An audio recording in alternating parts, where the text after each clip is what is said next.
Sekali lagi kelompok misfit penjaga galaksi ini dikapteni oleh James Gunn. Tapi kali ini adalah terakhir kalinya bagi Star-Lord, Nebula, Drax, Mantis, Rocket, Groot, Gamora, dan kawan-kawan berpetualang bersama. Ini juga terakhir kalinya bagi Pak Sutradara berkiprah di jagat sinematik Marvel. Maka pantas saja beliau memastikan semuanya terasa spesial. Guardians of the Galaxy Volume 3 ini dia bentuk sebagai salam perpisahan yang epik, yang bukan saja para karakternya yang mendapat akhir perjalanan yang ngelingkar dan benar-benar pengembangan keren dari awal mula mereka, kita yang nonton pun merasa mendapatkan konklusi memuaskan dari petualangan panjang yang seru, penuh musik dan penuh warna. Film superhero Marvel yang satu ini buatku benar-benar terasa seperti akhir dari sebuah era.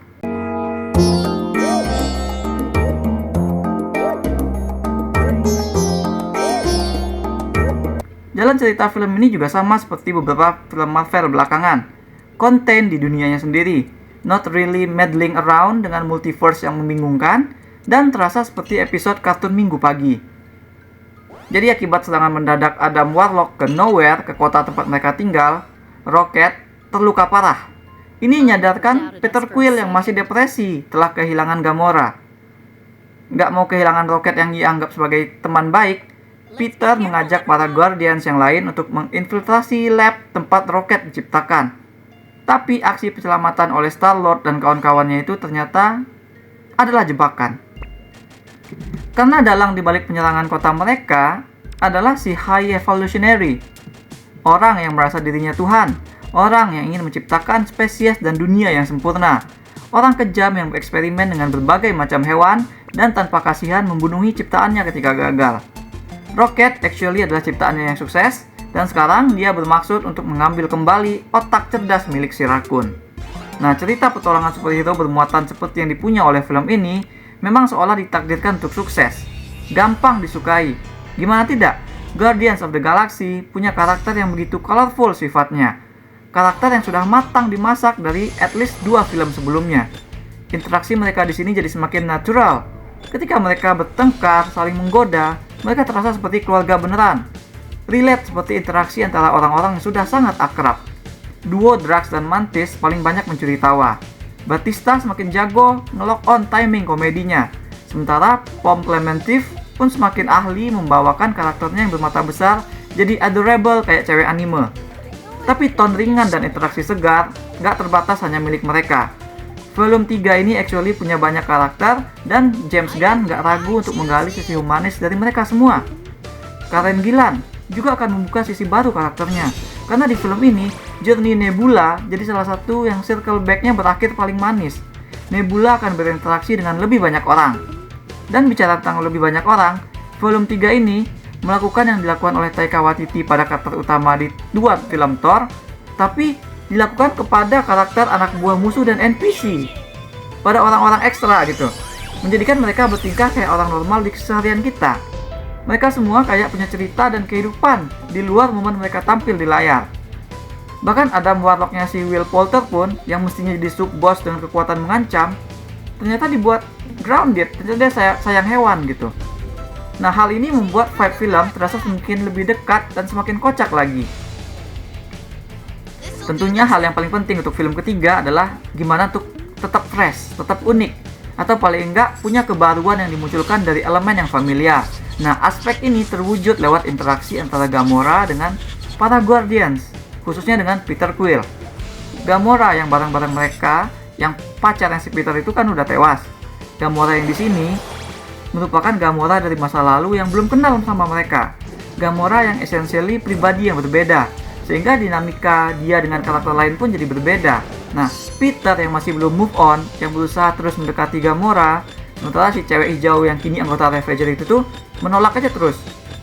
Jadi dinamikanya jadi seru gitu. Chris Pratt dengan misi seperti ini tuh kentara lebih menyenangkan untuk disaksikan ketimbang Pratt yang mabuk-mabukan di awal cerita.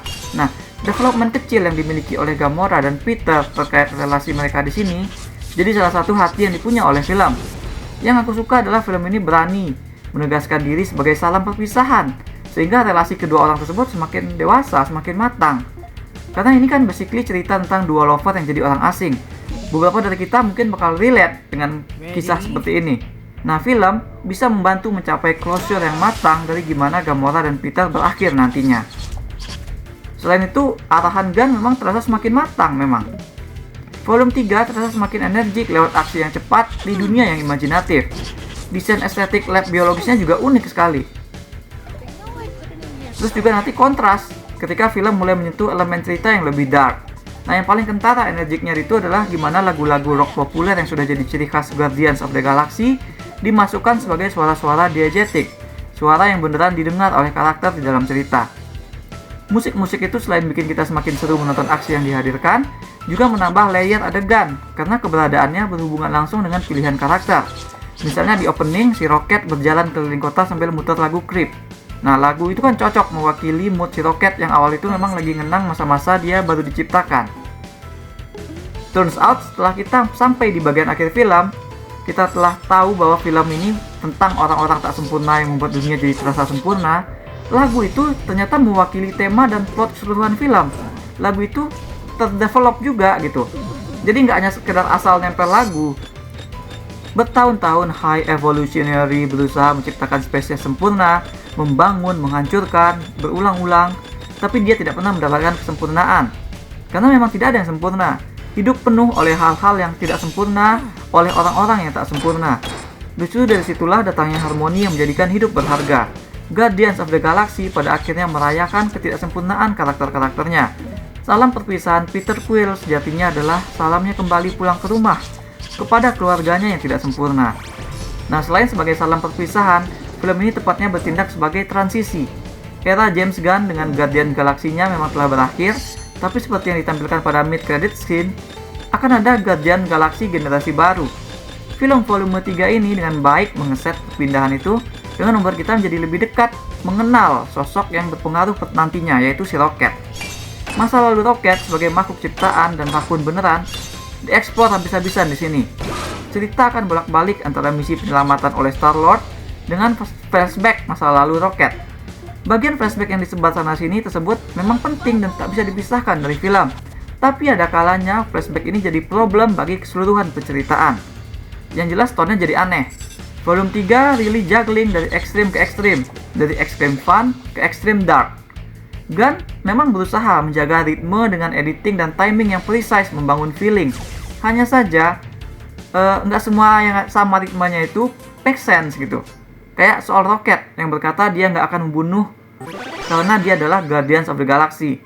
Perkataan ini cool kalau saja pada beberapa adegan sebelumnya kita nggak melihat Star-Lord literally membunuh salah satu anak buah si penjahat saat mereka terjun bebas kabur dari pesawat. Nah, jadi flashback itu seperti jadi mengganggu bangunan film. Kadang flashback itu muncul dengan menyalahi aturan yang sudah di-setup oleh film sendiri. Flashback yang merupakan kenangan dari Rocket itu tertangkap basah muncul tanpa ada Rocket gitu. Jadi setelah ada adegan dari karakter lain, tahu-tahu kita dibawa ke ingatan flashback, padahal nggak ada Rocket di situ. Nah, menurutku film ini mestinya bisa ngerem sedikit, merapikan hal-hal yang seperti itu. Memang bagian flashback itulah yang banyak bikin penonton terharu. Ngelihat Rocket ternyata dulu punya teman-teman sesama makhluk buatan, dan tentu saja kita tahu ke arah mana nasib teman-teman Rocket itu, karena mereka nggak pernah kita lihat sebelumnya gitu kan. Nah, bagus sebenarnya gimana dengan ini, berarti ada film superhero yang nggak melulu bicara tentang menyelamatkan manusia. Bahwa hewan juga adalah makhluk hidup dan mereka juga sama pantasnya untuk diselamatkan.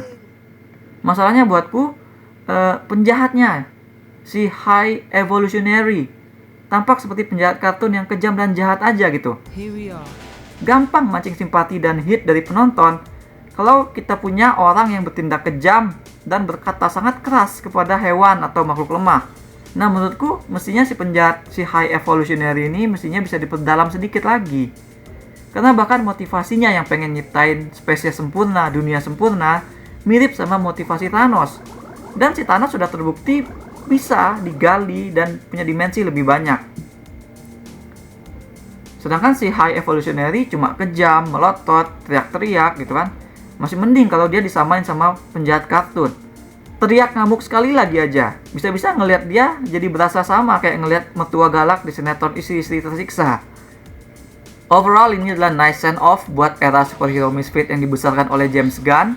Semua karakter utama mendapat development dan akhir journey yang memuaskan. sekaligus bikin kita penasaran untuk film selanjutnya. Energi film ini benar-benar tumpah ruah, membuatnya jadi tontonan support yang menghibur, seru, dan penuh tawa-tawa. Film-film Guardians of Galaxy selalu punya nilai lebih bagi penggemar musik rock, dan begitu juga dengan film ini. Tapi, sama seperti yang dibicarakan oleh naskah, bagiku juga tidak ada film yang sempurna. Penceritaan yang melibatkan bolak-balik antara petualangan dengan eksposisi backstory mestinya bisa dilakukan dengan lebih baik lagi. Seenggaknya, mestinya bisa dilakukan dengan lebih konsisten pada role-nya sendiri. Secara objektif memang flashback-nya masih kurang rapi. Tapi di samping itu, I have blast watching this. Aku berikan 6,5 dari 10 bintang emas untuk Guardians of the Galaxy Volume 3. That's all we have for now. Orang berbuat kejam atau kasar kepada hewan memang kerap terjadi di sekitar kita. Menurut kalian kenapa sih ada orang-orang yang bisa setega itu? Share pendapat kalian di komen. Jangan lupa hit like dan subscribe supaya nggak ketinggalan review-review dan playthrough lain. Kunjungi mytheseat.com untuk review yang lebih detail. Atau kalian bisa kunjungi store mytheseat di chiptoloka.com. Ada banyak kaos dan pernak-pernik custom yang unik, mulai dari film, musik, game, hingga wrestling. Thanks for watching. Remember in life, there are winners and there are losers.